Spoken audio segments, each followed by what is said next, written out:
Welcome back to the Tale of Despereaux, Chapter 19, Light, Light Everywhere.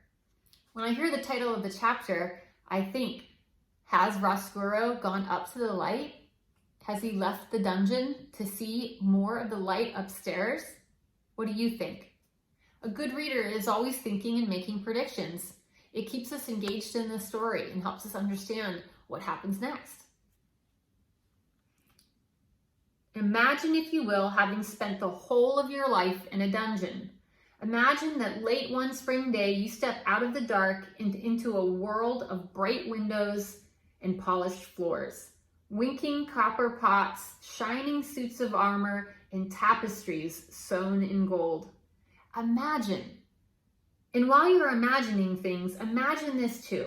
Imagine that the same time the rat steps from the dungeon and into the castle, a mouse is being born upstairs.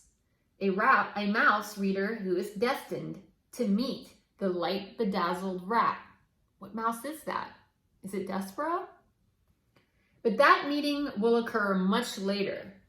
And for now, the rat is nothing but happy, delighted, amazed to find himself standing in so much light.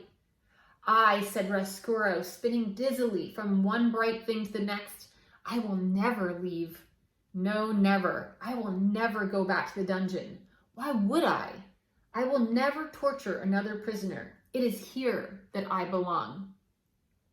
The rat waltzed happily from room to room until he found himself at the door to the banquet hall. He looked inside and saw gathered there King Philip, Queen Rosemary, the Princess P, 20 noble people, a juggler, 4 minstrels, and all the king's men. This party, reader, was a sight for a rat's eyes. Despereaux had never seen happy people. He had only known the miserable ones. Gregory the jailer and those who were consigned to his domain did not laugh or smile or clink glasses with the person sitting next to them. Despereaux was enchanted. Everything glittered. Everything. The gold spoons on the table and the jingle bells on the juggler's cap, the strings on the minstrels' guitars and the crowns on the king's and queen's heads. And the little princess, how lovely she was, how much like light itself. Her gown was covered in sequins that winked and glimmered at the rat, and when she laughed often. Everything around her seemed to glow brighter. "Oh, really," said Despereaux, "this is too extraordinary. This is too wonderful. I must tell Botticelli that he was wrong. Suffering is not the answer. Light is the answer." And he made his way into the banquet hall. He lifted his tail off the ground and held it at an angle and marched in time to the music the minstrels were playing on their guitars.